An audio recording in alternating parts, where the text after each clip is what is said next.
Welcome to this deep dive. And today we're going to be looking at Proverbs 30. Okay. It's a chapter in the Bible's wisdom literature, and it's attributed to a man named Agur. Right. And what's so fascinating about this chapter is that it kind of deviates from the rest of Proverbs. Instead of straightforward advice, we get Agur's personal musings and prayers. Right. And these really vivid observations about the world and human nature. And that's what makes it so compelling. Agur doesn't just tell us what to think. Yeah. He invites us into his own process of, wrestling with these big questions and searching for truth. Right from the start, we get this sense of Agur grappling with his own limitations. Yeah. He calls himself weary, lacking in understanding, and even admits to not having mastered wisdom. Right. It almost feels like he's undermining his own authority before he even begins. That's a really insightful observation, and it's a common technique in wisdom literature. Okay. This self-deprecation isn't necessarily about Agur putting himself down. Right. Instead, it could be a way of emphasizing the sheer vastness of true wisdom, particularly divine wisdom. Okay. It's like he's saying, look, I'm just a small part of a much larger picture, and there's so much that's beyond my grasp. That makes sense. Yeah. It sets the stage for this journey of exploration. Right. Where we acknowledge that we don't have all the answers. And it gets even more interesting when he starts asking these probing questions. Yes. About God and creation. He asks, who has gone up to heaven and come down? Who has gathered the wind in his fists? Right. It's almost like he's pushing the boundaries of human understanding. He's definitely wrestling with the mysteries of the universe. Yeah. But what's so interesting is that even in his questioning, there's a deep reverence for God's power and authority. I see. And notice how he follows those questions up with an affirmation of God's word as his source of truth and protection. He might be uncertain about some things, but his faith in God's word is unwavering. Okay, this is where it gets really fascinating. Yeah. Agur asks God for two very specific favors. Okay. And his reasoning behind them really gets you thinking. First, he asks God to keep him from lying. Right. Which makes sense, considering his focus on truth and integrity. Yeah. But then he asks for neither poverty nor riches. Just enough to satisfy his basic needs. Interesting. Now, that's a curious one, isn't it?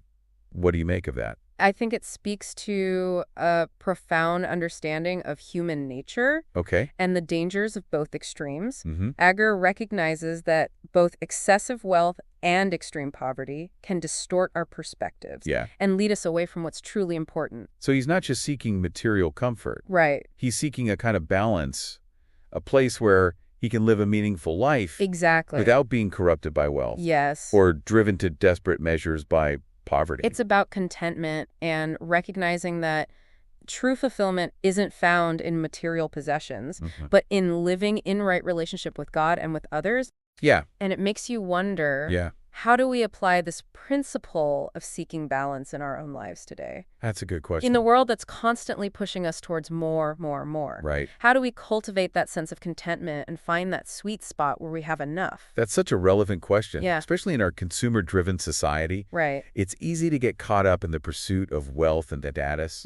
But Agur's request reminds us to consider what truly brings lasting satisfaction. And he doesn't shy away from addressing social issues either. Yeah. Agur warns against exploiting workers and disrespecting parents. Right. He's not just concerned with personal piety.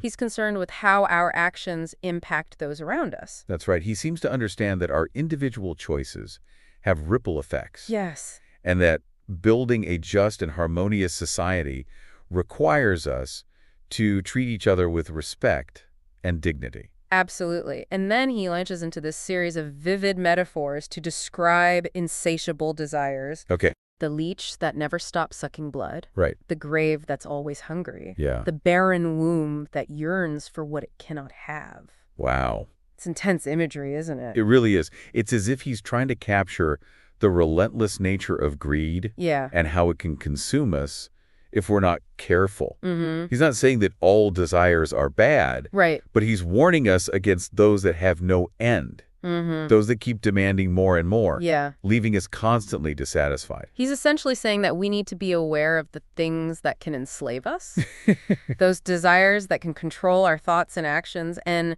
lead us down a path of destruction. Right. We need to learn to discern between needs and wants and recognize when enough is enough. It's like he's advocating for self-awareness and moderation as essential ingredients for a life well lived. Yes. It makes you wonder what Agur would think of our world today, with its relentless advertising and emphasis on material possessions. That's a thought-provoking question. Yeah. But I think his insights into human nature and the dangers of unchecked ambition are as relevant today as they were centuries ago. And just when you think you have a grasp on his line of thinking, Agur shifts gears and starts talking about these mysteries that leave him awestruck. Okay. He mentions the eagle's flight, the snake's movement, the ship's navigation. And then he throws in this unexpected element. Okay. A man's love for a woman. It's an interesting juxtaposition, isn't it? It is. He's acknowledging the wonder and complexity of both the natural world and the depths of human emotion. Yeah. He's not just concerned with abstract personals.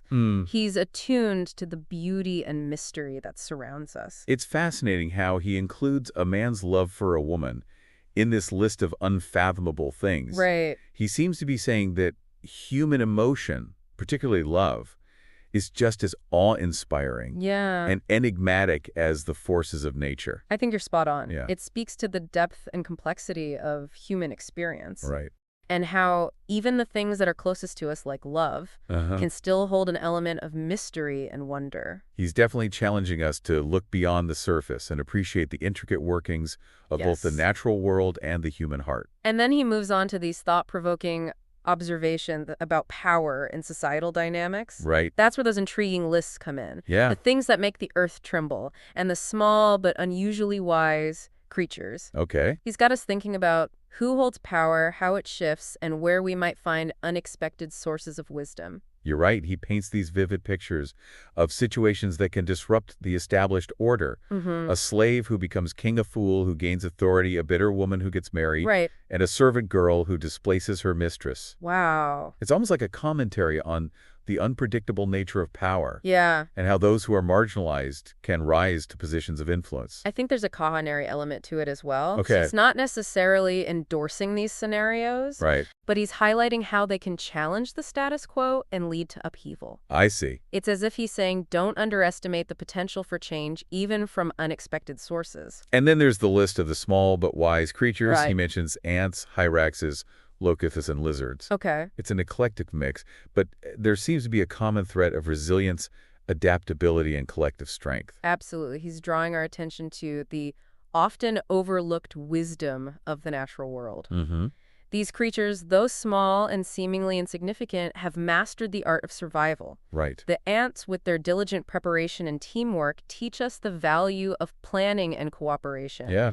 The hyraxes, these rock-dwelling mammals, demonstrate the power of finding strength in unity and utilizing natural resources to their advantage. I love how he highlights the locusts. Yeah. They have no king yet. They march in formation. Wow. Showcasing the effectiveness of collective action, even without a centralized authority. Right. It's a powerful image of how even the smallest individuals can achieve great things when they work together towards a common goal. Exactly. And then there's the lizard, this seemingly unassuming creature that finds its way into a king's palace. Okay. It's a striking metaphor for adaptability and making the most of your environment. It's almost like he's saying, look, wisdom isn't always about grand gestures or brute force. Right. It's about being resourceful, observing your surroundings, and finding creative ways to thrive even in unexpected places. It reminds us that we can find inspiration and guidance from the most unexpected sources if we're willing to pay attention. Yeah. There's a certain humility in that, recognizing that we don't have all the answers and being open to learning from those around us. Right. Even from the smallest creatures.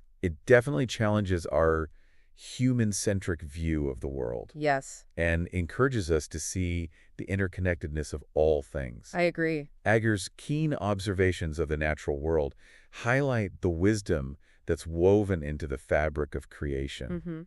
Before we move on, I'd love to touch on those powerful closing verses. Okay. Where he addresses pride and anger. Yeah. He really emphasizes the destructive nature of these emotions. Right. and how they can lead to downfall. He does. It's almost as if he's bringing us full circle, reminding us of the importance of humility and self-control, virtues that he himself seems to embody throughout the chapter. Right. He warns against the arrogance of pride, stating that pride goes before destruction, a haughty spirit before a fall. It's a stark reminder that no matter how wise or accomplished we may be, we're all susceptible to the pitfalls of pride. Yeah. It can blind us to our own limitations and lead us down a path of self-destruction. Right. And then there's that striking image he uses to describe anger. Okay. Like churning milk into butter is churning anger into wrath. Wow. He's essentially saying that stirring up anger only intensifies it. Yeah. Leading to conflict and bitterness. He's advocating for a more measured approach to our emotions. Right.